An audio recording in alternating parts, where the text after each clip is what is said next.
ആശങ്ക മാറിയതിൻ്റെയും വലിയ ഒരു ദുരന്തം ഒഴിവായതിൻ്റെയും ഒരു ഞായറാഴ്ച പ്രഭാതം പ്രേക്ഷകർക്ക് നൽകുകയാണ്. കാരണം ഞങ്ങളിവിടെ വന്നത് 3 മണിക്കാണ്, പുലർച്ചെ 2 മണിക്കാണ് ഈ തീ വരുന്നത്. 3 മണിക്കാണ് ഈ ഗോഡൗണിലെ തീ റിപ്പോർട്ട് ചെയ്യപ്പെടുന്നത്. ഞങ്ങൾ വരുമ്പോൾ കണ്ട കാഴ്ച ഭീകരമാണ്. അതായത് നിന്ന് കത്തുകയാണ്.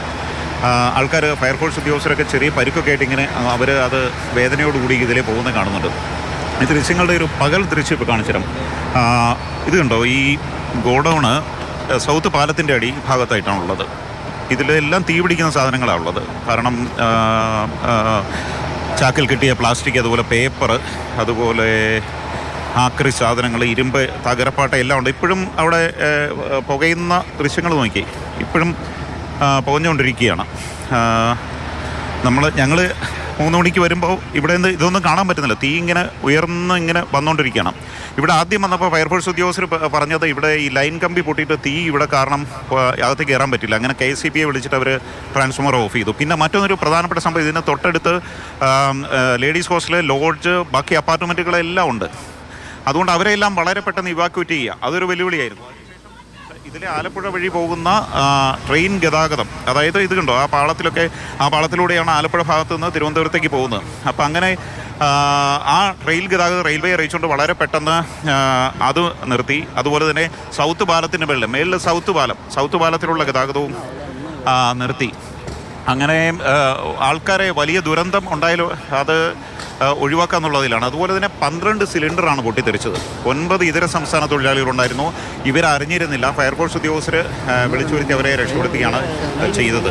അങ്ങനെ വലിയൊരു ദുരന്തത്തിൻ്റെ മുനയിൽ നിന്നാണ് കൊച്ചി നഗരം ഒഴിവായത്. എന്തുകൊണ്ടാണ് ഇങ്ങനെ ഒരു ഗോഡൗൺ ഇവിടെ ഒരു ഫയർ ഫൈറ്റിംഗ് സംവിധാനം പോലും ഇല്ലാതെ നിൽക്കുന്നു എന്നുള്ളത്,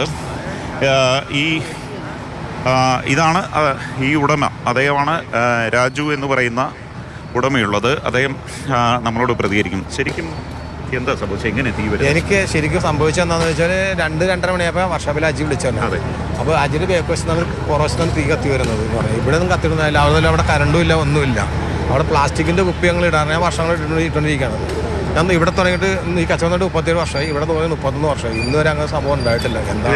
എങ്ങനെ തീ അതറിയാൻ എന്താണെന്ന് നോക്കണം. ചിലപ്പോൾ കത്തിക്കാനോ സാധ്യതയുള്ളതാണ്. കത്തിക്കാനും സാധിക്കാണ്. അല്ലാണ്ട് വേറെ അങ്ങനെ കത്തിക്കാൻ ഞാൻ വേറെ ആയിട്ട് വൈരാഗ്യമൊന്നുമില്ല. ചിലപ്പോൾ വല്ല വെള്ളം അടിച്ച് വേണമെങ്കിൽ തീയിട്ടുണ്ട പോലെ. ഞാൻ ഒരു സംശയം ചോദിക്കട്ടെ, ഈ ഒരു വലിയ ഗോഡൗൺ അടച്ചിട്ട് എന്തുകൊണ്ടാണ് ഇവിടെ എന്തെങ്കിലും ഒരു ഫയർ ഫൈറ്റിംഗ്? എല്ലാ സാധനവും ഉണ്ട് ഇവിടെ, എല്ലാ കുറ്റിയുണ്ട്. 12 കുറ്റിയുണ്ട്, ലൈസൻസ് എനിക്ക് എല്ലാം ഉണ്ട്. ഞാൻ ചോദിക്കുക, ഫയർ ഫൈറ്റിംഗ് സംവിധാനം എല്ലാം ഉണ്ട് ഇവിടെ. നമ്മളെ കാണിച്ചു, എല്ലാം കത്തിപ്പോയി. 10-20 കുറ്റി കിടപ്പുണ്ട് ഫയറിങ്ങിൻ്റെ. എല്ലാം എൻ്റെ അടുത്തുണ്ട്, എല്ലാ സാധനവും ഉണ്ട്, എല്ലാ ലൈസൻസും.